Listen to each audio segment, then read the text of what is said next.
Welcome to Dyscastia, a podcast for parents and teachers about the best way to support kids living with learning difficulties. My name's Michael Shanahan. And my name's Michael Shanahan. Oh. No, it's Bill Hansberry. And we are, number one, like always, we're podcasting to you from the lands of the Kaurna people. And we, like always, want to acknowledge their deep connection to the land and pay respects to elders past, present and emerging, and also acknowledge, unfortunately, that dispossession and colonisation are both ongoing processes. Thank you, Bill. And today we are talking about maths. We're talking about maths in terms of learning difficulties, in particular dyscalculia, but also dysgraphia and dyslexia can have impact on ability to do maths. And we're talking with Liana McCurry. Can I introduce Liana? You can introduce Liana. Oh my gosh. Well, we are sitting across from greatness. Don't laugh, Liana. You know how good you are. But you're very humble about it. Liana, we're at Salisbury Primary School. And Liana, what do you do here besides bring your greatness? I am the assistant principal of curriculum, basically, yes. In a nutshell. And Liana and I go a while back, don't we, Liana? When did we first bump into each other? Oh gosh, I think through our good friend Shani Jamison. That's right. Yes. That's the wonderful Shani Jamison. Shani, and we did go to Bentley West. We did, that's right. Back in 2019. That's right. And you've come along and done some TSD with us. I have done TSD 1 and 2, and I'm planning on doing 3 next year. Excellent. And Liana, you excel in the literacy space and the morphology space, and to use a dancing, singing, acting metaphor, you are the triple threat because you are quite the teacher in maths as well, and you're about to head off and do on a Churchill Fellowship trip in September. Tell us about it. So I have been awarded a Churchill Fellowship that I will undertake in September. I'm very excited about it. So my project submission was around best practices in maths, and my focus is on countries who have performed consistently well within the PISA assessment. So the countries I'll be visiting, I'm going to Singapore and Japan to start with. And then what people find most interesting is, so where all the countries are ranked according to their results, the top 6 or 7 countries are Asian countries or provinces of Asia. And the first non-Asian country on the list is Estonia. The dark horse. So Estonia is doing some wonderful things in education. So I'm visiting Estonia. I'm also going to Finland. Finland, interestingly, is dropping at a rate equal to Australia. Yes. However, they did do a big overhaul of their education system. So I'm still very interested in seeing what is going on there. And then after that, heading over to Vancouver, because Canada is the first predominantly English-speaking country on the list on the PISA assessment, and they come in at number 12. And then I head to Hawaii to go visit Mr. Ron Yoshimoto. He won't actually be there, but he has put me in touch with a number of schools to visit. So there is a Montessori primary school and another school doing some wonderful things. They've all been trained in OG literacy, and they take that focus across to maths as well. So wow, how exciting. So it's very exciting. For people who might not know, what is a Churchill Fellowship? Okay, so a Churchill Fellowship, most people haven't heard of a Churchill Fellowship. So there are lots of different categories. It's not just education based. Anything that you have an interest in or an area that you work in. If you have a project idea, the idea is that you've exhausted your opportunities here in Australia, and they will fund you to go overseas to research that project idea further. And then when you come back, you write a research paper that then gets published. Oh, brilliant. There you go. And another thing is PISA. What's PISA? PISA, that's a wonderful question. So it's a standardized test, basically. It happens for 15-year-olds across OECD countries. So I think there are about 81 countries involved. And so 15-year-olds from across a range of educational settings. So it doesn't matter department levels. So it happens every 3 years. And in 2018 was the last one. There were 1,000 South Australian students who sat the PISA assessment, and there is a focus. So they focus on obviously the reading, maths and science. Okay, so that's quite a significant sample. It is. Just for South Australia. Yes. And I heard you mention in there that Australia's been going backwards in that. Is that correct? Yes. So PISA assessments started in 2000. So in 2003, we ranked 10th overall in the world. Is this just for maths or overall? Overall. Yep. In 2018, we ranked 30th. Now, that is a significant difference, obviously. And the other thing is there are more countries involved, but still, a slip of 20 countries is a big concern. Do you think – sorry, Bill. Yes. Do you think it's because we've got worse or other countries have got better? Or is that what you're wanting to find out? Good question. That's what I'm hoping to find out. So I'm hoping to find out what they're using, what their instructional practice looks like, what assessments look like, what professional development looks like. I will make a bit of a big claim at the moment Go as on, well. do it, Liana. Do it. We're into big claims here on Discasting. I know in South Australia, and so I don't know Australia-wide what other curriculums look like. I mean, we use the Australian curriculum now, but in 2001, SACSA was introduced. SACSA is a constructivist curriculum. Boo. It was very much about the knowledge that children bring. So it was perpetuating the Matthew effect. Yes. And I think that the ongoing, the prolonged results of that have maybe come out of that, because I feel that was a very big idea in education. Yes, we need to acknowledge the prior knowledge that they're bringing. We need to do a lot of collaboration, a lot of talking, whereas the teacher was the facilitator more than teacher-led classrooms. I'm just dying to say something. I've just listened to Ollie Lovell interview Ben Jensen. Great podcast. Yeah, about Australian curriculum for the second time. And you've mentioned the same countries that Ben Jensen mentioned. And the backwards slide of Finland moving away from a knowledge-based to a skills-based curriculum. Yes. Is featured in that. Now, where was I headed with this? So, yes, cycles of disadvantage and educational disadvantage. So, skills-based curriculum and the whole idea around constructivism and building on what students bring, students don't bring the same amount with them. That's right. Yep, absolutely. So, we're starting to realise that we've got to do better. Yes. Yeah. We have to, education is the greatest gift that we can give to children, and we have to level the playing field. So we have to, I follow a explicit direct instruction, an EDI approach where we teach first. Yes. That is the first rule of EDI. We teach first. We don't stand in front of a class and say, who can tell me about this? Because that's unfair to the children. It's unfair to the children who, go to homes where they don't get to go out to museums or go on holidays or, have that level background knowledge at home. Yeah. So teach first. Everyone's grizzling about the educational disadvantage gap opening in Australia. I think we might have a big part of the solution. Teach first, teach well. There's our big claim, Leanne. I'm backing my big claim off your big claim. But.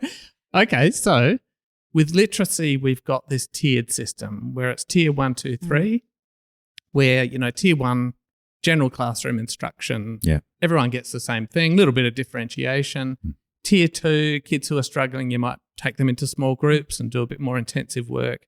Tier 3 is one-on-one or one-on-two. Really intensive. Intensive intervention. Highly skilled teacher. Yep, and usually kids who live with dyslexia, dyscalculia, but, if we talk just about dyslexia, dysgraphia, I think the system is not great, but it's getting better and those kids are getting identified and getting the support they need. Well, that's right. Schools are just getting their head around response to intervention, aren't they? But I wonder where that's at with maths. And so one of my first thoughts was, is there a similar tier approach to maths? And how are these kids identified and what kind of intervention do they get or should they be getting around maths? Yeah, so I would say I know it's a big question. It's a big question. I would say the idea of the tiers, yes. So you've got your tier 1, your tier 2 would be what a classroom teacher can manage to do within the classroom. I haven't seen a tiered solution to maths in the same way that it's run in literacy. I think so much of the focus in education over recent years has been literacy, which is absolutely where it needed to be. But we do need to shift a focus into maths once people have, literacy, or they're on the right path, Yeah. I guess, for where they're going for literacy, and to have a look at our Tier 1 teaching of maths and then what Tier 2 and Tier 3 could or should look like.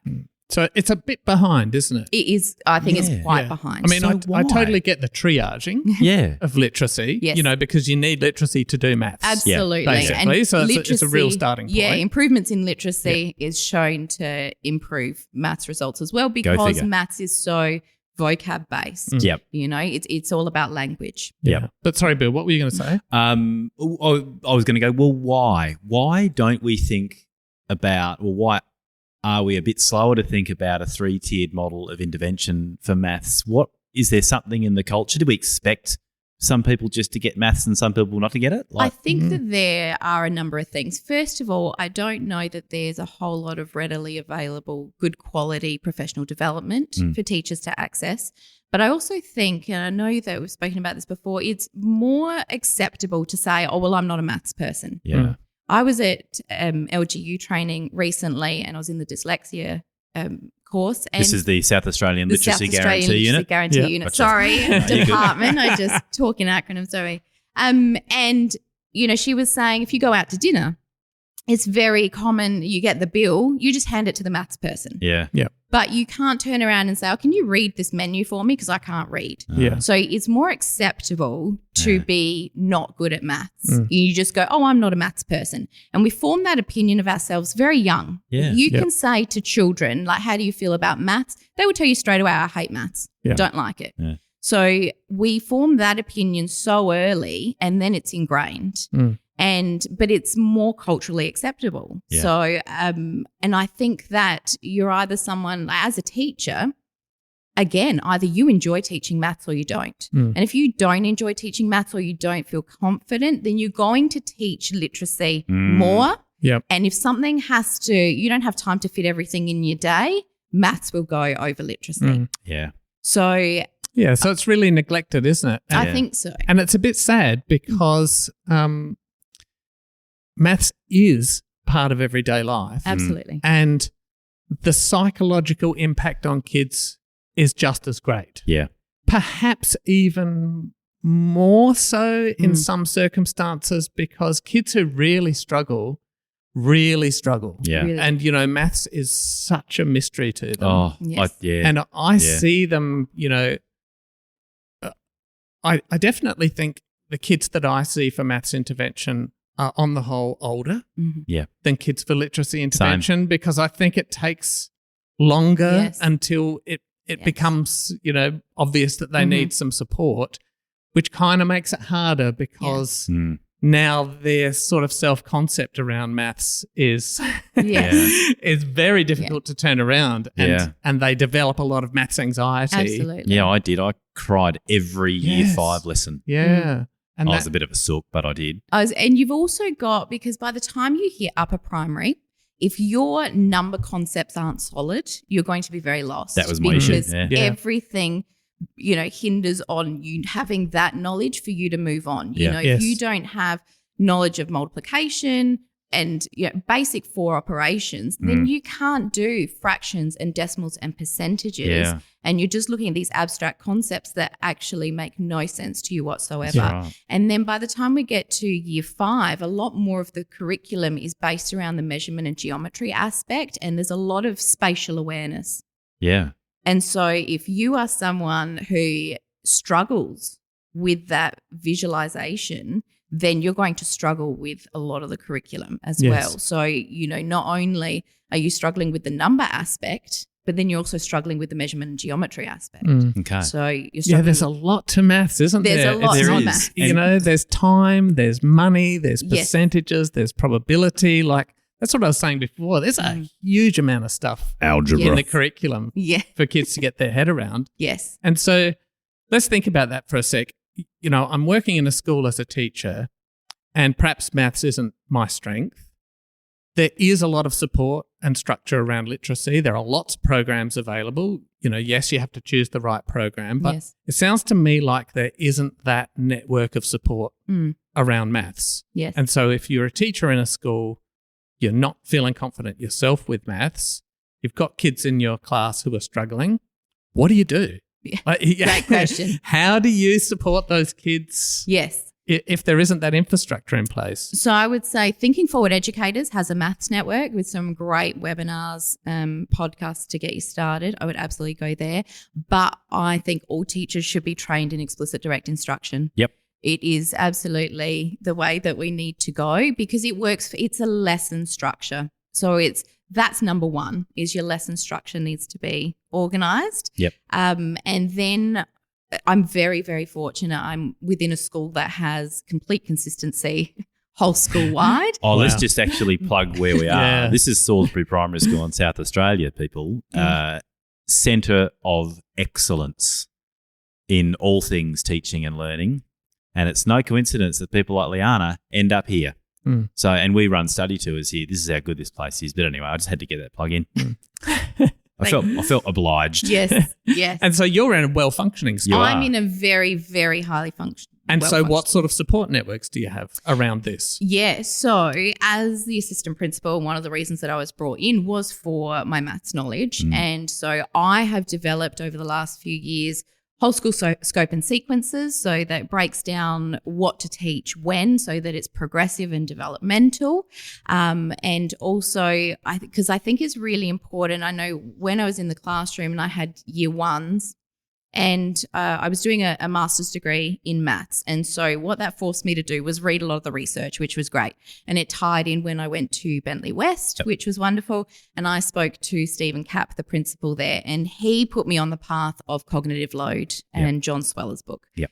And, when I read that, because when you do a lot of the research around maths, they'll tell you that a lesson should have 3 parts. One is your opening, your main part of your lesson, your teaching, and then a closing. And for me, I was like, that's great, but that's not enough. That's loose. That's very loose. Yeah. So what does that mean? What does it look like? What do I do? And then opening the book, reading the book, closing the book. And okay, children, book is open. So I was like, well, I need more than that. And then, going to Bentley West, so I had to read the EDI book as well. And when I read that, I was like, oh, well, this is it. This is exactly what I want. And so from there, I was in a very, very supportive team.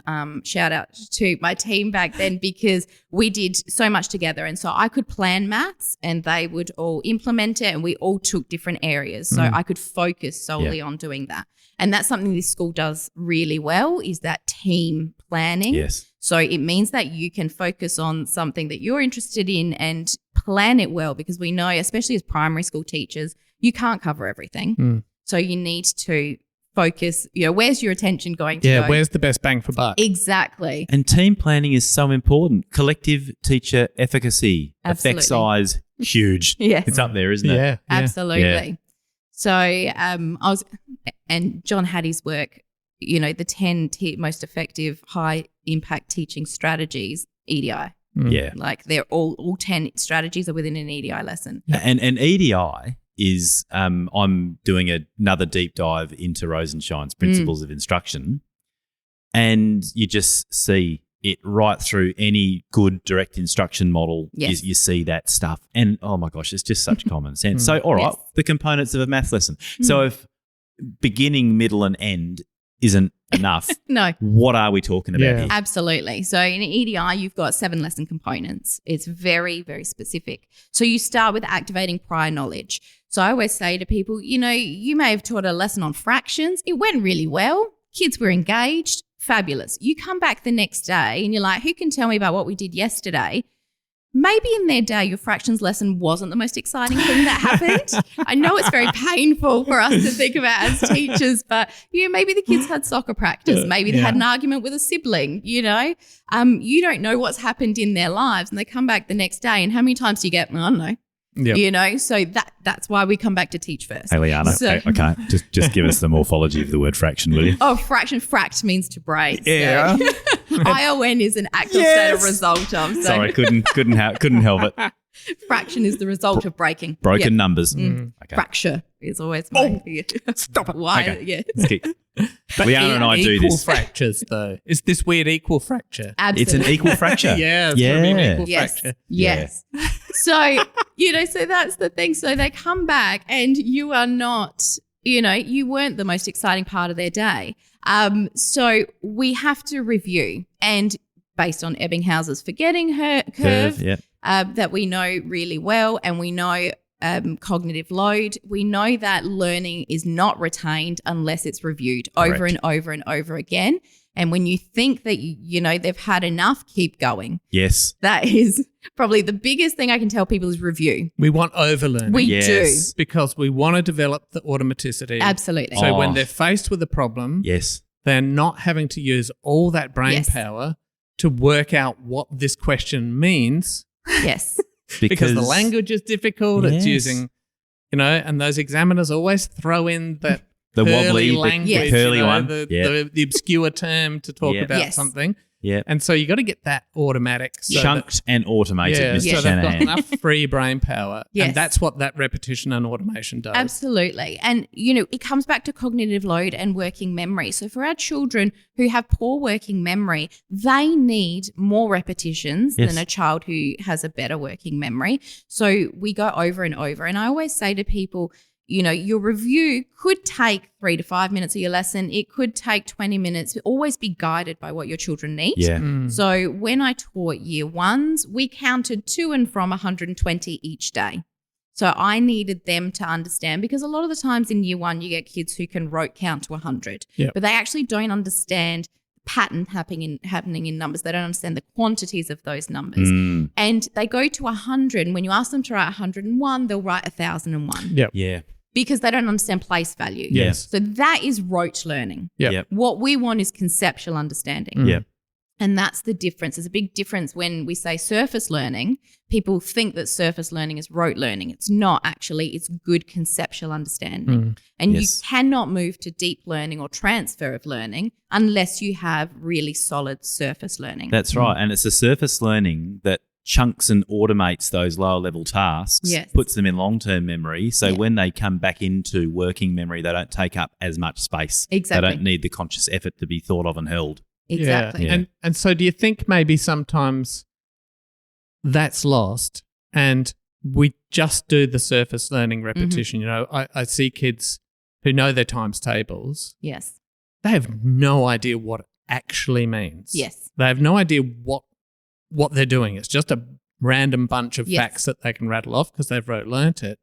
And then as soon as you give them, say, a multiplication problem that perhaps doesn't use numbers or, Yeah. A throws, non-standard. a non-standard thing where they have to think about it and use that kind of multiplicative Multiplicative thinking. multiplicative Yes. thinking. Click means They to fall fold. apart. They fall apart. Is Couldn't that help what it. you're talking about? Is it? Yes. Is it not so much repetition of facts, Yes. although that's part of it, but it's repetition of concept? Concept. It's constantly getting them to think in a Yes. conceptual way. Yes. That's what you're repeating. Absolutely. Not the fact, not the end result. No. No. And the other thing is your review is once a topic or concept has been taught. Mm-hmm. So it's not yet like, okay, here's your multiplication facts. We're just going to rattle them off. It is, I have explicitly taught you what multiplication is. Here is how it works. Here's how we visualize it.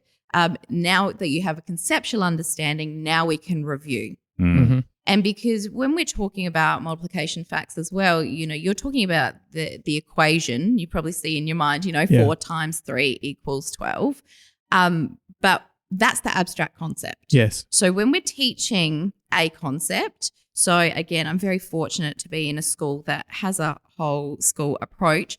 I sourced and ordered manipulatives for the whole school. Yep. So every class has sets of manipulatives, and there's enough for a set for for each 2 children. Yep. So each pair of children have a set of manipulatives that they use. When we introduce a concept, we use the manipulatives. So we follow the CRA approach, which is the multisensory approach, which is we use the concept, the concrete materials to introduce the concept, get that conceptual understanding. Once that is done, we move to a visual representation. And if people don't know the bar model of Singapore maths, bar, yeah. Singapore bar, best thing that we can do because that applies to so many things. But the visual representation is of your manipulatives. Yep. And then finally we move to the abstract concept, because often in maths we move to the abstract concept far too quickly. And skip the middle? Skip the middle. The visual, absolutely skip the visual representation, but without that conceptual understanding. Yep. So, and that's what you're saying. We can go through the motions and we can do the abstract concept. And that was me as a child. Yes. I was very good at maths. Yep. And particularly, you know, I always think, because I didn't learn this until I was an adult because I'd never had to think about it, but subtraction. I could do all of the abstract concept, was very good at it, you know, enjoyed maths a lot. It was my favorite subject. But I didn't understand that when I was crossing a number out and writing a number and moving a number over, that I was actually taking 10 units from the next column and moving it over. So I couldn't explain it to you. Neither could I. And so, and you would have found this when we did the Ron Yoshimoto maths last year. Which you held my hand all the way through, Liana. Thank you for that. My pleasure. But, you know, as adults, we can do that abstract concept. But when you have to use the manipulatives, I ran a multisensory maths session the other day with a school. To go back and explain what you're doing is really difficult because you can think to yourself, oh, I know I crossed that number out. I write this number here. But to actually break it down when you're using the manipulatives and to go, oh, well, actually, I'm taking 10 from here and moving it over here, to have to explain that. And, you know, I said to them, so like, how does a child feel? You know, sometimes you have to put yourself, and Bill, you did a great job of doing this in the training, putting yourself in the mind of a student and going, oh, well, how do I explain this step by step? I didn't have to work hard. Because it's hard. Yeah, it's struggling. It is. Yeah. It's really hard. And I think that's where a lot of teachers struggle as well, because if you're only looking at your year level and your year level's curriculum, you're not sure like what they've come from or what they're going to. You're also not looking at you know, let me try that again. So if you're only looking at your year level and not the year level they've come from, the year level that they're going to, you're only focused on that one year level, then you're not really understanding what they should have. Yeah. And you're just expecting that they have that knowledge. Yeah. So they're coming to you and you go, okay, this is just assumed they've got this, so I can move on. They've done place value, they've done this, they've done that, so I just teach this next bit. Exactly. Yeah. Now, what do you do if they don't? Yeah. And that becomes the question. I think the higher up you go, because the teachers go, well, I need to do fractions to decimals to percentages, but they don't have the base level number knowledge. But I'm an upper primary teacher, high school teacher. I don't know how to teach that because that's junior primary concept. And I have the curse of the expert. Yeah. You know, so what do you do if a child doesn't understand? Do teachers have enough knowledge to be able to break down the concept and build it back up?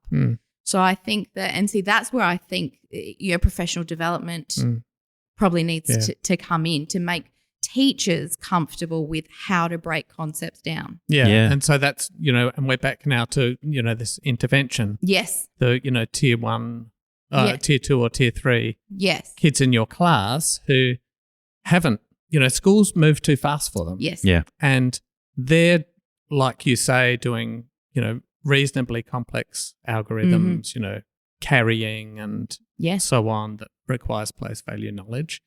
And they can do it.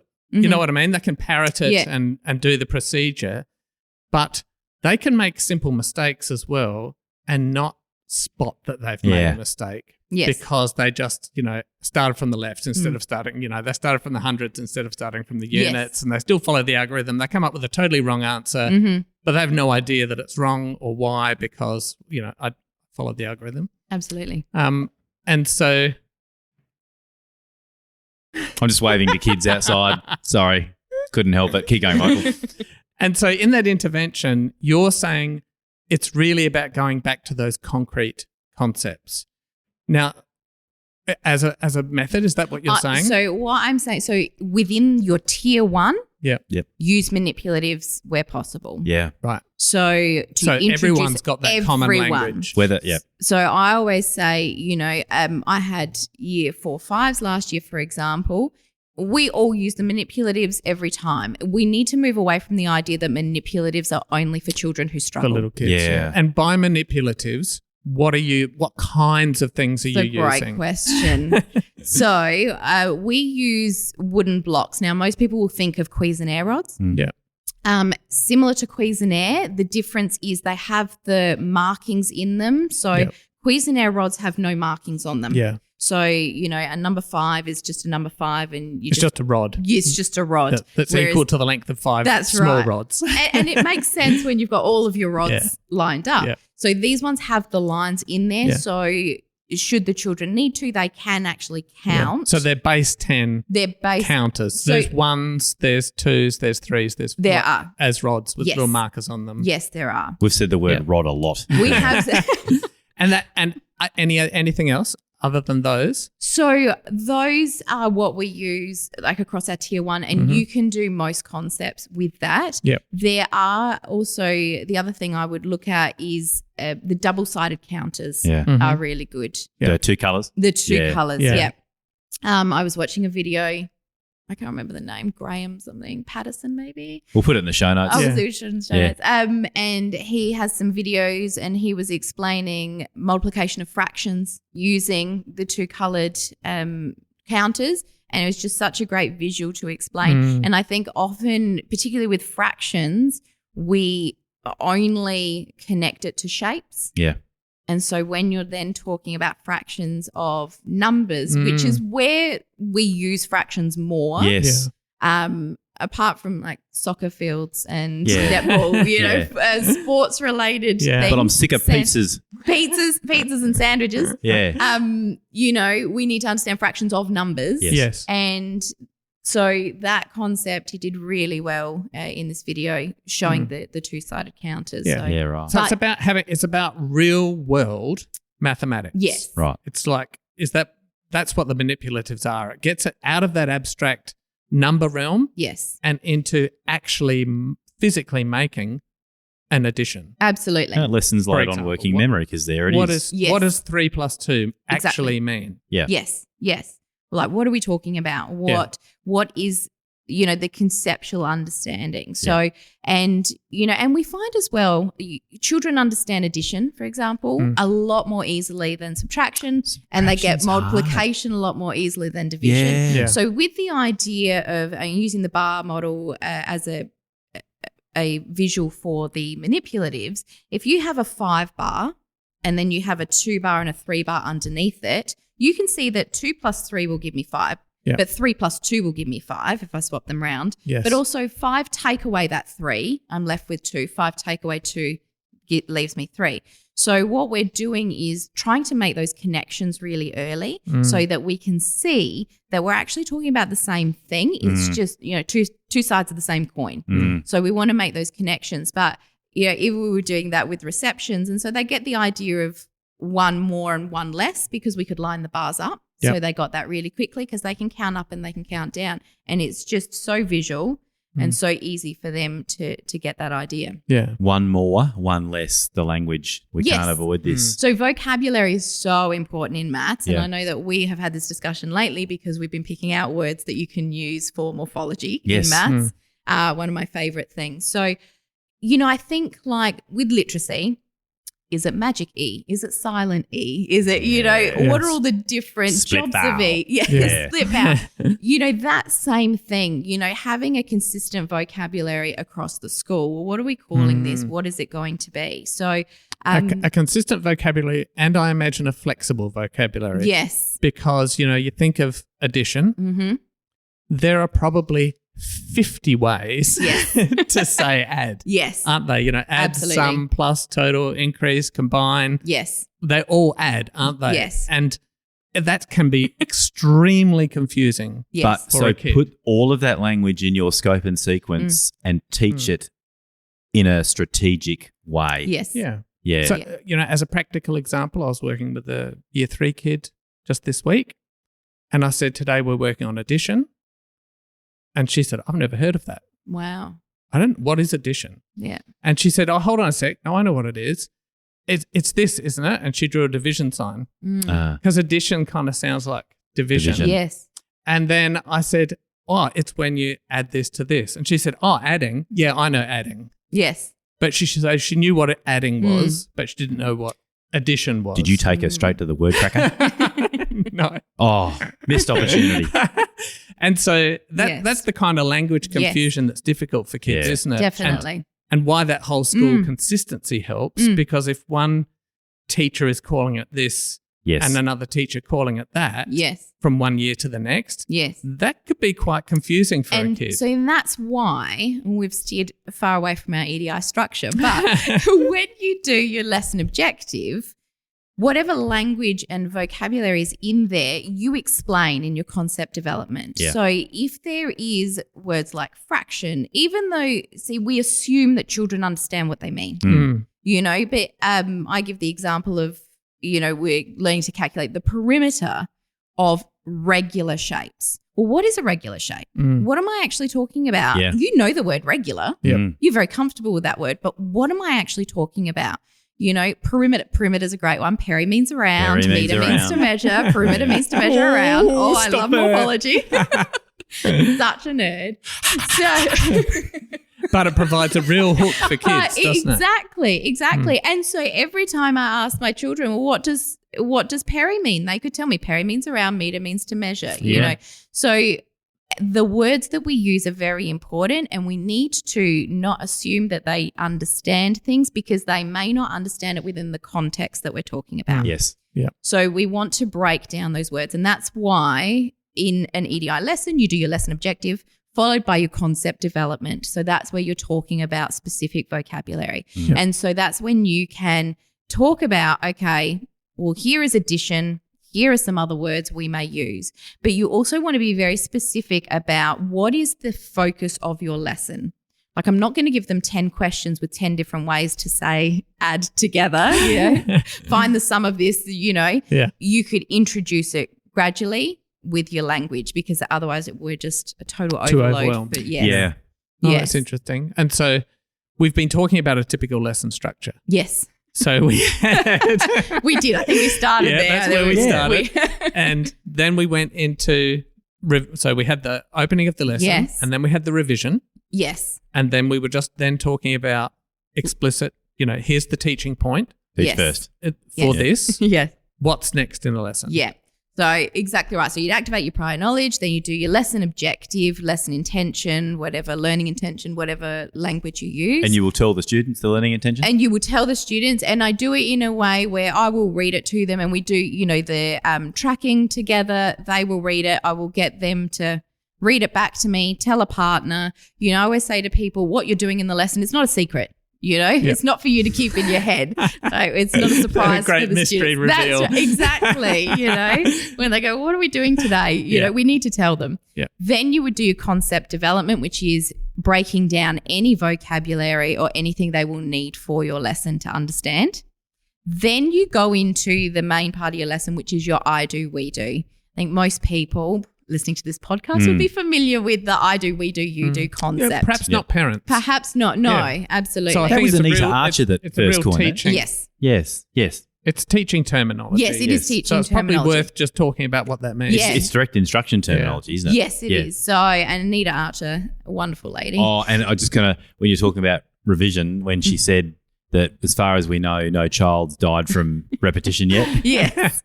I think that's what she said. I just giggled. Absolutely. I love Anita. So the idea is that you model first. So the I do is I, as the teacher, I will model a question that I want the skill that I want the children to know. I will talk out loud about my thinking, what points I need to remember. But I will also get the children to discuss, like, what steps did I take to get there. Mm-hmm. So we follow, or I'll come back to TAPL at the end, because TAPL is a very important part of EDI. And then I will get the students to do a similar question, and I'm still there guiding them. And then it will come back to me and I will do another question. Depending on my group, I might have something slightly different. So if I was doing perimeter, for example, I could change the unit of measurement. So we're talking worked examples. We're talking worked examples. Gotcha. That's exactly what we're doing. And then I will get them again to do another example, but I'm still guiding them. The EDI, they have a rule of 2 where they'll say they will do that twice. I prefer a rule of 3. I just find that I feel more comfortable in knowing where the children are at if I do 3. And a wonderful tip that I can give people is if you work from PowerPoints, I like to work for PowerPoints. It plans my thinking. It's also hitting your visual, your auditory. Multisensory. Your multisensory aspects as much as you can. And what you can do is just put some extra problems in there that you may not need, but if your children aren't getting it, we say keep calm and reteach. That's it. That's I took from Bill. I used that a lot last year. I had to keep calm. And so as a backup, if the children aren't getting it, have some extra there, because otherwise then you're thinking off the top of your head, and that's when we tend to get lost a little bit. So have some there that you may not need, but that's okay, because if you do need them, they're there and you can keep practicing. So, and as I always say to people as well, don't feel that you need to rush through. You get to where you get to. If they need more practice and more examples, then that's what you do. That's diagnostic teaching. You split your lesson in 2 and you think, okay, well, I'm going to have to do this over 2 lessons or 3 because actually this is a lot harder than I thought it would be. And this is what I always say as well, like we move to the abstract far too quickly without that conceptual understanding. And some people, I think it was, quite big in education, the kids have to record their thinking. Actually, we don't. No. You will have lessons in junior primary where all they do is use the manipulatives. Yep. And that's okay. Yeah. Are we taking were we taking manipulatives and the concrete level away from kids too early? I believe so, definitely. Me and too. I think again there's that misconception of, we need to move them on. We need to move them on. We need to make sure the conceptual understanding is there. Otherwise, you're not moving anything on. What's the point? That's right. There is no point. I wonder where that comes from, because my view of it is, why would you ever take it away? Well, yeah. Because, like, if I have a conceptual understanding, I have the manipulatives available to me. If I don't need them, I won't use them. But if I'm really struggling, because we're, thinking now about kids who may have working memory difficulty or maybe living with dyscalculia, which we haven't spoken about yet, they may always need that scaffolding. Yeah. Yes. They may always need to be able to either draw a picture or have some counters or something next to them so that they can free up that working memory and they can quickly go, I don't get this. And they can quickly model it themselves with the manipulatives and go, now I get it. And that's why it's important that we don't view manipulatives as just a tool for kids who struggle. Yeah. Manipulatives is for all the children. Yes. And it's to introduce the concept. So it's, I think that there is a bit of a view, particularly when you go up in high year levels, that we only get, the counters or whatever out for the kids who are struggling. And it's not just to teach it. Sometimes you lose the picture when you're doing something. Michael, when you got out that pair of plastic scales and those beams and you showed me how to teach a kid to solve for X, right, which is kind of solving for X is year 7, year 8 maths. Yeah. Anyway. Yeah, year 7. Year 7. Oh, wow, I'd never thought about it that way. It was so important for me. So I immediately went and bought a pair of plastic scales. But And making it concrete. Yes. Because that's getting highly conceptual, isn't it, then, where we're talking about X. Yeah. Representing a number and, that's very much about, that algebra stuff is almost always just done purely at that conceptual level. Yes, that's it's right. just presented with numbers and letters. And why do I have to do the same on both sides? Yeah, why? Yeah. And making it more than just following the algorithm, because then as soon as you're presented with something different or something you haven't seen before, then you're lost. Yes. Because now I don't know where to start. Yes. And when we did the Ron Yoshimoto training, we had little cards for addition and subtraction and equals, and we used the blocks in place of the numbers. And he had just a cup basically that you could cover one of the blocks with.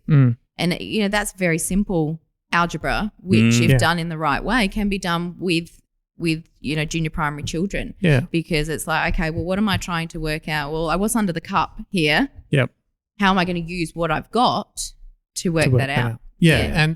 And I think what you were talking about before of teachers, being in their year level and not necessarily thinking about what's gone before and what is to come. I've got an advantage because I'm not in a year level. I can just meet a kid and work with them where they're at. Yes. But I'm always thinking about, like you just said, when I'm introducing addition, I actually add in some pre-algebra thinking. Like, we don't do it conceptually, but I give them little problems to solve. Bill was talking about a weights thing and, I just recently did a session with someone on equals. We'll talk about what does equals mean. And interestingly, from that level that you were talking about that concrete understanding of what equals is, when I first asked her what equals was, she genuinely thought that those little symbols were just a literacy device to separate the answer from the problem. Oh. Because she said thought. Otherwise it would just be a big string of numbers and I wouldn't know what you're asking me to do. Yeah. So she thought that the plus symbol and the minus symbol and stuff were kind of like a hyphen or a dash. Wow. And the equals is just there to keep the answer apart. That's what I thought. Because otherwise, she explained it to me, we were doing like 8 plus 2 or something like that, and the answer is 10. And she said, well, if I didn't have the equals there, it would be 210. Wow. And so she thought this just helps it separate. Yeah. So if that's what you think equals is, what a misconception. and then you come to algebra, Yes. well, that's a big mess in your head of like, it is. Not understanding that equals means both these sides have to be the same. And as well, like, when is equals actually explained? No, and that was Yes. and it wasn't to me, and it's a big concept. and It you is. just articulated. Now I eventually worked out, but quite late in my development, that equals just means same as. Yeah, okay. So when I was, But same as what? well, It's more yeah. complicated than you think. It Sorry, I kind of didn't. is, yeah. Come on, sorry. Well, so when I was getting maths tutoring in high school, and the maths tutor's doing his best to use the scales analogy, I realised what was holding me back is I didn't have a truly conceptual understanding of what equals is about. Yeah. Yeah, and As one of those assumed Yes, things, isn't that's it? right. We just assume that kids understand what equals means. Yes. But it's about that vocab and being really explicit. Yeah. and when it's you're teaching. quite complicated. And the other thing as well is when we look at an addition equation, they are so used to seeing 2 plus 3 equals 5. And with my class last year, I flipped it around and went, well, is this the same if I do 5 equals 2 plus 3? And they were like, no. Yep. So again, Yeah. it comes back to that. And so then we did work around, well, actually, it means that, both sides will work out to be the same. Is that 5? Is that 5? Yeah. So, what does that mean? And how do we flip it around? So sometimes they're so used to seeing it in only one way Yeah. that they don't realize that there are other ways to Yeah, represent. that Yes. flexibility of Yes. thinking. One of the best things I saw was when we were at Bentley West years ago, I saw Dave Morcunis and Michael McKinnon, and they had a PowerPoint called Tables Turnarounds. And it was the transitions had worked in the PowerPoint, so to go 3 multiplied, or 3 times 5 is 15, and then the 15 would physically move. 15 divided by 3 is 5. 15 divided by 5 is 3. Yes. Yeah. And the kids would see that moving, and that was so powerful. Yes. I thought such a simple thing on a PowerPoint. And shout out to the Bentley West folks. And Mork, I know you're over at where is he at? Brandon Park now. Brandon Yeah, Park. but we love you, Mork, and we love you, Bentley West. and it's such a great scaffolding for division, which is difficult. That's To know right. that it's the inverse of multiplication. And this is Yes. where, that's right, this is where the manipulatives are so handy, because I'm working with a student here at the moment and,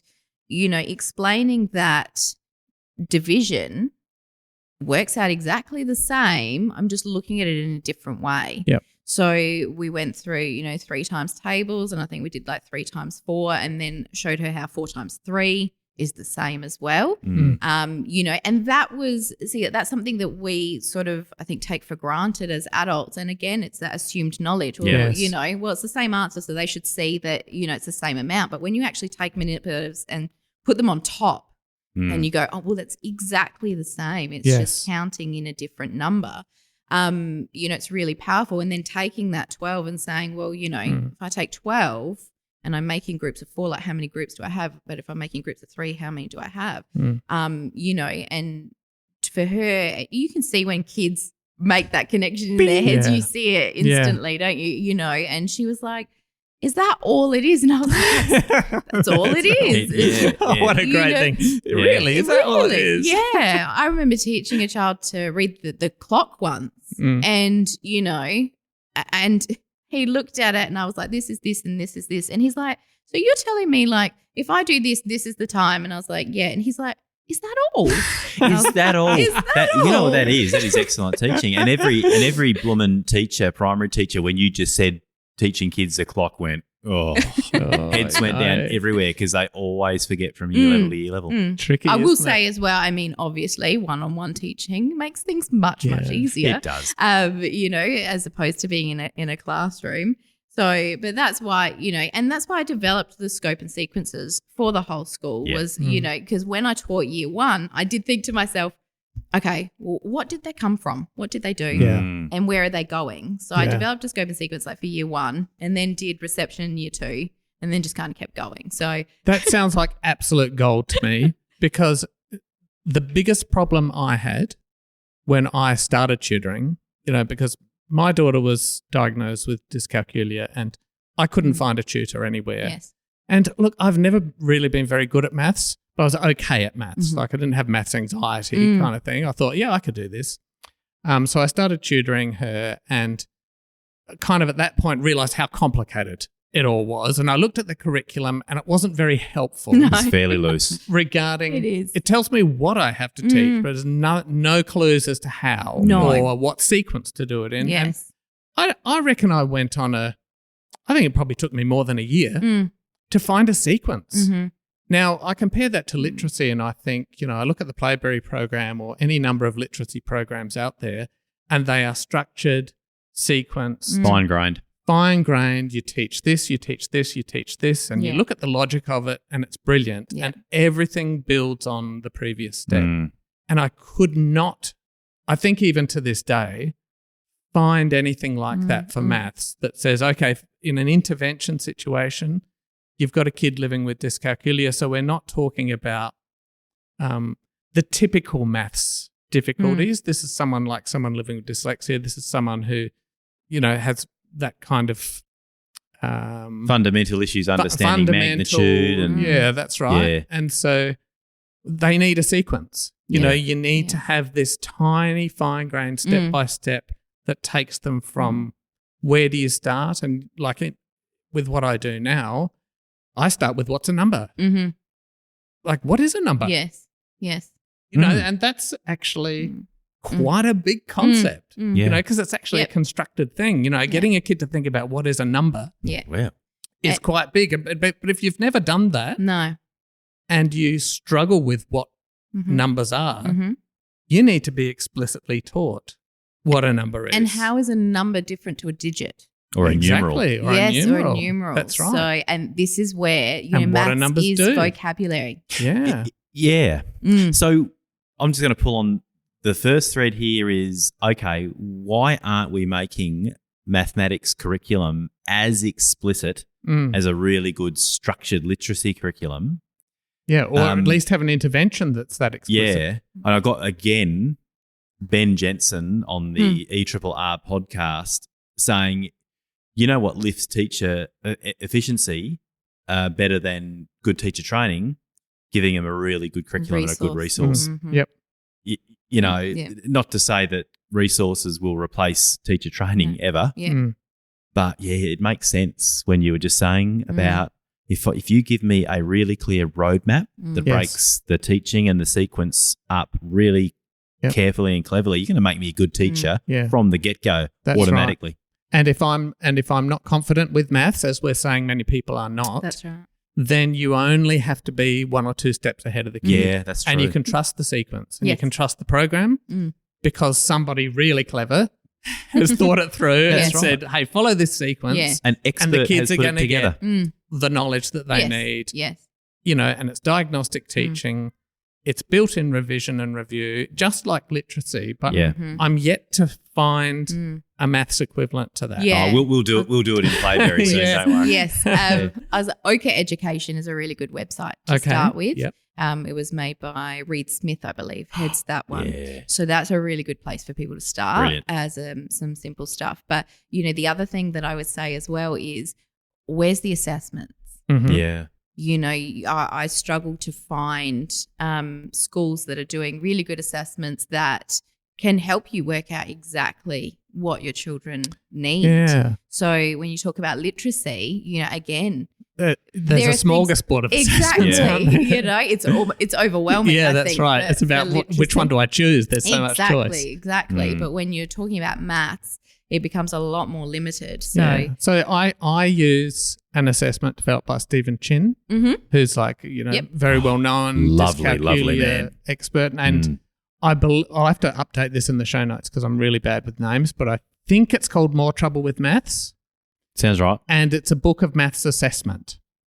And so it has some normed assessments in there and they're really kid friendly. So like there's a 60-second addition and subtraction test that has normed data. So even a kid that has a lot of anxiety can do a 60-second test. Yeah. You know what I mean? And just test those basic facts. There's kind of a longer form test, which I would only use for older kids because that's a bit too intimidating for little kids. But then what I really love, and this is what I use in my first session with a kid, he's got a whole bunch of informal activities that you can do with a kid that are really well thought through that show you exactly where the holes in their knowledge are. Oh, I need to get that. And they're simple things. I'm not aware of all that many No. others out there, Yeah, but that's something that would be classroom friendly, I reckon, you know, to assess a kid. Just for listeners, we did do an episode. It was our episode 3 called What is Dyscalculia? Yes. So if you haven't listened to that and you want to know more about dyscalculia, head back to that. Yeah, because we're kind of just jumping into assuming Yeah, people know what it is, that's right. don't we? But it is a developmental disorder Yeah. in And if- maths number in particular, That's isn't right. it? So, yeah, absolutely. So, but I would also say that when you're within a classroom, there are so many children at this stage who would tick the boxes of dyscalculia, but it would be instructional. Yes, they are what we call instructional casualties, Yes. and we get them in literacy as well. Absolutely. Mm. Yeah. For those kids, what you're talking about with manipulatives is utterly essential. Yes. You know, this explicit instruction and working with manipulatives, there's no way around it. No. Just like kids living with dyslexia, you got to go back to have that very fine grain. You know, and like I was saying, I start with what is a number? Yeah. And I would say as well, you know, your manipulatives, we're talking about cognitive load, don't have a massive variety of things. You No. know, we don't need teddy bears to do this concept and, you know, flip tiles to do this concept. And and that's what I love about the manipulatives that we use. Yeah. That, you know, let's say Cuisinart rod so people have a visual. You know, you can use the same manipulatives for so many concepts. Yeah. Yes. You know, we want to lessen the load. Yes. Yes. And the other thing I would say as well is, you know, we can't assume that kids will make concept connections. You know, so 1 year level, you may be talking about skip counting, and then the next year level is multiplication. Yep. But unless you make that connection between why that's skip counting and why that's multiplication, then we can't assume that kids will just pick that up. Yeah. So I had year 1, 2s, and the year 1 curriculum was skip counting. Year 2 was introducing multiplication. So when I broke it down and I was like, here's your skip counting, here's your multiplication, you know, a lot of you have heard of timetables. You've got older brothers and sisters. This is what it is. Again, I got, oh, is that all? That's all. Yeah. That's all it is. That's all we're talking about.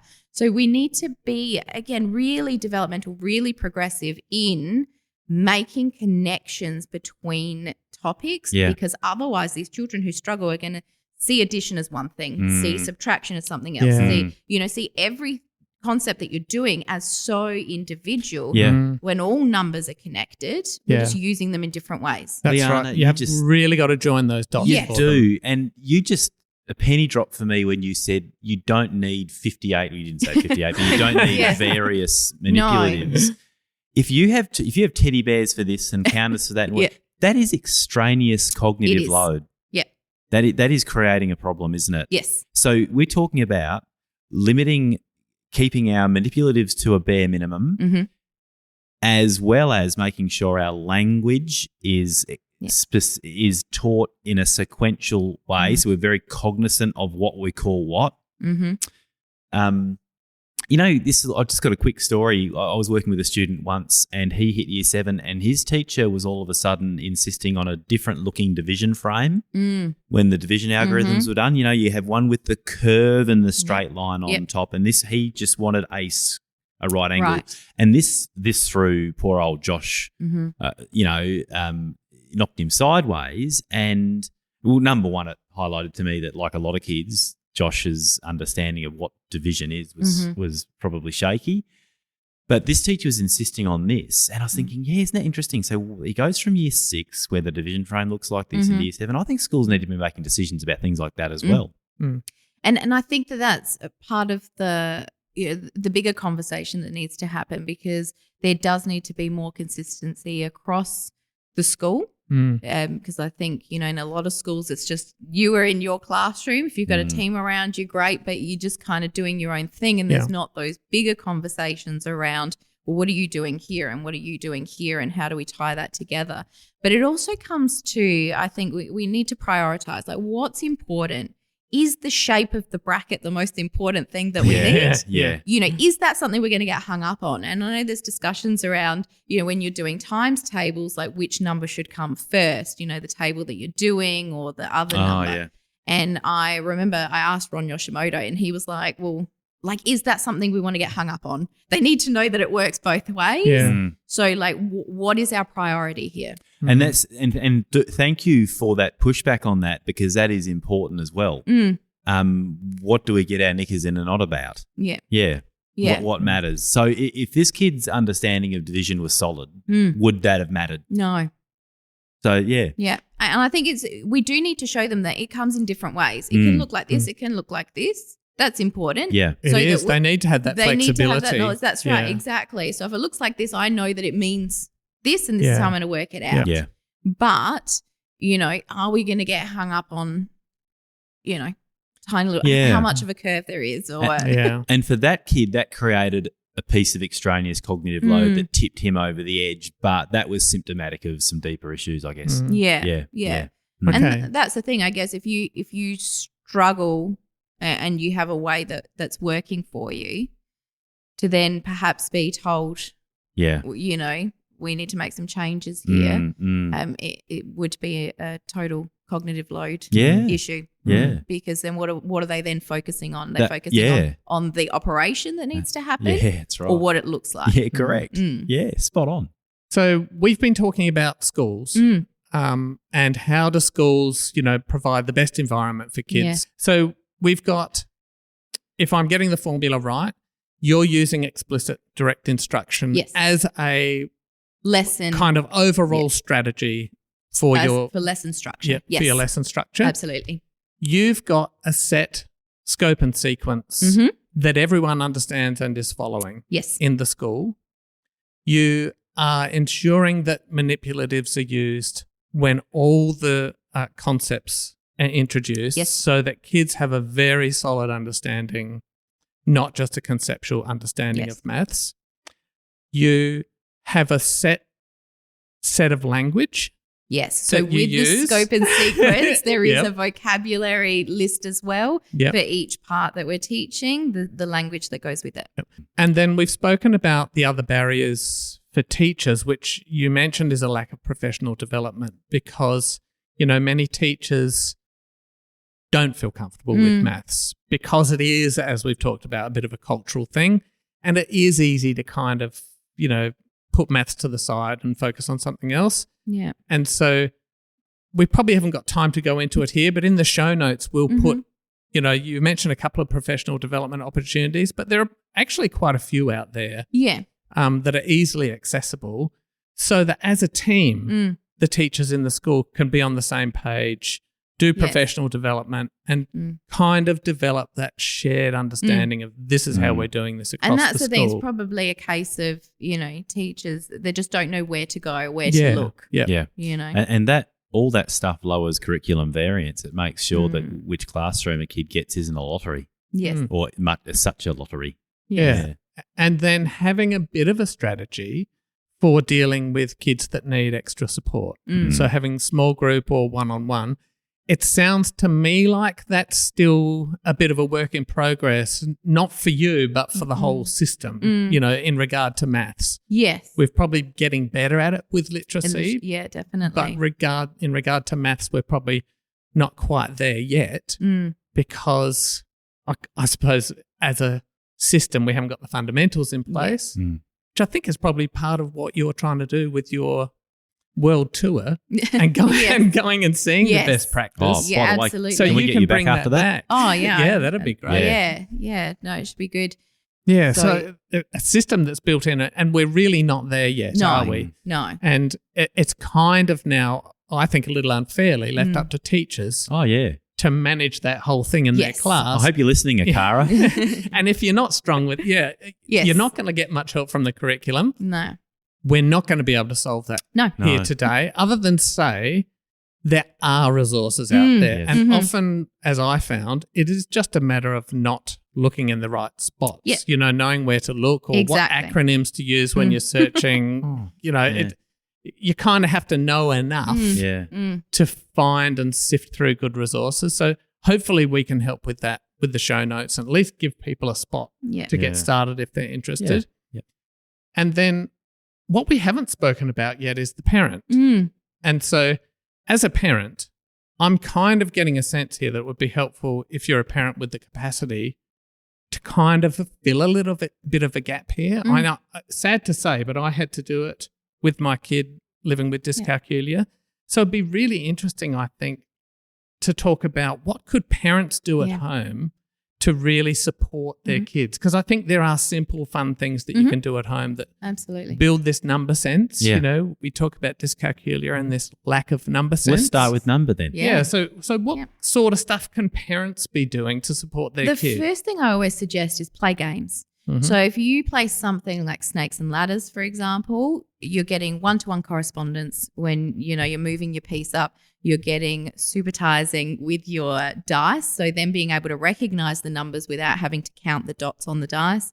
You are getting them to look at an initial number line to 10 and then to 100 as well. So then they're seeing the patterns in numbers. They're engaging with numbers. I would also, any kind of dice game is great. You think of Trouble. Yep. Well, that we used to play a lot as kids, right? I'll give you trouble. I am aging myself with the here. Pop-O-Matic. Yeah, the Pop-O-Matic. So exactly that noise, right?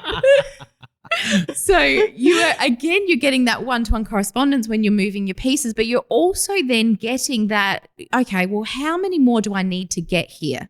So then they're starting to engage again with those numbers in a different way. So now I need this many more. So you're thinking just beyond like me moving my piece. Now we're thinking strategically. Yeah. And cards.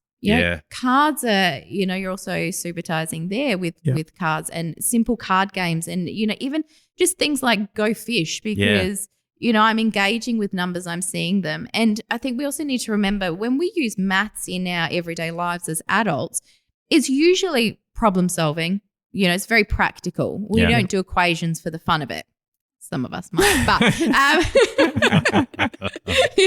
And if you do, we're not judging you. But when we are, looking through a catalog, we're shopping, we're using money, just having those conversations around, I've got $5. That's going to cost me $2.70. How could I work out how much? Yeah, involving your kids in those things. Just a conversation where you can. And it's interesting because kids tend to understand money quite quickly. I'm not sure why, because there's less and less of it around that they actually see. But for some reason, they just seem to get it. But in my experiences anyway. Yeah, me too. Yeah, well, not me. No, Well, but there you maybe go. it's the kids I see. They have no idea about money. See, Yeah. yeah. And that. Or what, Well, there's what that anything is motivation worth. to get it. Maybe Yeah. that's just it. I'm not kidding. We play shops. Yeah. And I bring out items from my pantry Yeah. and I get them to rank them in how expensive they think they Yes. are. And they have no idea. Yeah. No. They have no idea No. how much a tin of baked beans is No. or You're anything. doing like a supermarket sweep. Yeah. Michael's the new Price is Right. Michael Turpey. But these kind of skills, Yes, yeah. they're real life skills, They aren't are, they? And yes. they're math skills because Yes. we're talking about value. Mm-hmm. Yeah. And I see this as a precursor to working on place value. Yes. You have to understand value, to try understand what place value is. Yes. Exactly. And so those early skills are easy to do at home, Yeah. Yeah. aren't they? You Yes. could, in a supermarket, give your kid a $10 budget and say, I need this, this, and this. Yeah. Yeah. Well, give them the calculator. Give them a calculator. Yeah, Exactly. that's right. Total as you go. Exactly. It's not about having to do it in No. your head. It's just about No. getting Yeah. the concept across. Oh, we're putting that back on the shelf. You're going to have to minus that Minus. from the total. Yes. You see, estimation is a really important skill very early on. So even, well, how many steps will it take from here to the curb? Yeah. You know? So, just those basic, Yeah. well, how many do you think here? And engaging in those conversations. But yeah, I would say card games, dice games as a starter as well. And I think we've probably moved away from that a little bit with the board games. We but have. Pull Bring it them out. back. They're in the cupboard. Well, that was exactly my thought then because we're talking about kind of old-fashioned Yeah. approach, aren't we? Because Yes. mostly it would be an iPad or an Yeah. electronic device. Mm. And I'm sure that those games exist on there, but we're Yeah, but talking I the don't think they're as multi-sensory effective. approach. I No, need definitely. to be putting my hotel on Mayfair. Yeah. How many of us learnt about money through Monopoly? Monopoly. Mm. Yes, Yeah, that's that's right. right. Budgeting and paying for things. And I need this much, so how much more do I need? Yeah. The game Yeah. of life. The game. Yeah. and kids love games. Yes. And they can be really simple. Yes, Oh. exactly. In my 20s, when I decided I was going to be a gajillionaire, which I'm not, Robert Kiyosaki's cash flow quote. What was his game called? It's a great game on cash flow something, cash flow quadrant. Anyway, there's me in my mid-20s going, right, need to understand things like internal rate of return on investment properties. Thanks, Kiyosaki. You're a beauty. So you do equations for fun. Well, yeah, and I've absolutely butchered the name of the game. It'll come to me. Yeah, no, kind of. Yeah, so I think simple games, even something as simple as Snap, Yes. is getting with cards. Yep. Is getting kids used to spotting those patterns and seeing that these two match. And we Yes. it's an equals game, Yes. isn't it? This Exactly. is equal, this is not equal. All those really basic fundamental skills. So parents, you don't have to be a maths teacher. No. There's a lot that can be done. No, so we could put a list of fun games to play at home. Yeah. Let's do it. There are some really simple ones. Yeah, you know. absolutely. I play, I call it pig, but I don't know if it's called that. But, with kids they start off with simple dice and we kind of ramp it up. I always play a game at the end of the session. But it's that simple game where you roll a dice, say it's a normal dice. Or is and it a die? You have to add your total up. So, I roll a 6, yeah. I roll a 4, so now I'm on 10. I roll a 3, now I'm on 13. And it's a race to, say, 50. If you roll a 1, your score goes back to 0 if you haven't banked your score. So I can keep rolling and I can get to 15 and I can go, okay, I'm going to bank it, and I write 15 down and then it's my turn. If I keep rolling and get a 1, then I get 0 for that Oh, score. put that So up. it's like a race Yeah. to 50. I want to play that. You just Yeah. need one die, and that's practicing. I think it's one dice, One plural dice. die. Oh, one dice. Is it? I never just can't work it out. That's practicing all those skills. They're Yes. having to add. They're having to think about how far to the total. Is When that should one I stop? yeah, that's in one of Paul It's a Swan's maths books. precursor for probability. Yeah, it is. Yeah. Yeah. And so there's a whole lot just rolled up into Yes. a pencil Yeah. and a dice. Yes. And kids that I work with play that forever. Yeah. Like it's thrilling. It's Yeah. so much fun. Yes. And that's just there's tons of things like that Well, that you could even do with kids. Something like Yahtzee. Yes. Yeah. Yep. When you're working out what patterns you've got, Yep. and what you need, Dominoes. So Yeah. exactly. And if you have a kid really struggling going between fraction and decimal, there's this great game called Decimat. Oh, yeah. DCIMAT, which I Yeah. use with my kids as Yeah. well. That's a bit further up, but yeah. gee, that gets kids somehow over a massive hump, I find. I think it's just the practice and repetition. Yeah. But yeah. Liana McCurry, it has been fantastic, and I think we're going to, if you'll come back, right, if you don't come back from Estonia and your Churchill Fellowship and all those other countries, an absolute celebrity already, and you still remember the small people like us, would you come back? Absolutely. And share with us what you learned about maths intervention? Yeah, that would be great. Fabulous. So helpful and such a wealth of knowledge. And I really hope that what we've talked about can be helpful for people, because I know it is really difficult. Thank you, Bill. Thank you, Michael. Brilliant. I love sitting next to you and having these chats. Even when I say cognitively overloading extraneous random stuff. I love that. Oh, okay. Thank you, Liana. It's so nice of you to give us your time. We're sitting in a meeting room at Salisbury Primary School. It's great to be where the action is. And thank you, everyone, for listening. We really hope you've got something out of this. As usual, we'll put as much as we can in the show notes, which you can find at discastia.com. You can follow us on social media. We love it when you ask questions and make comments, because it just means that we can target what we're talking about. Or if you've got suggestions for future shows, we're very welcome to that. Thank you both. Thank you. And thank you for listening. Thank you.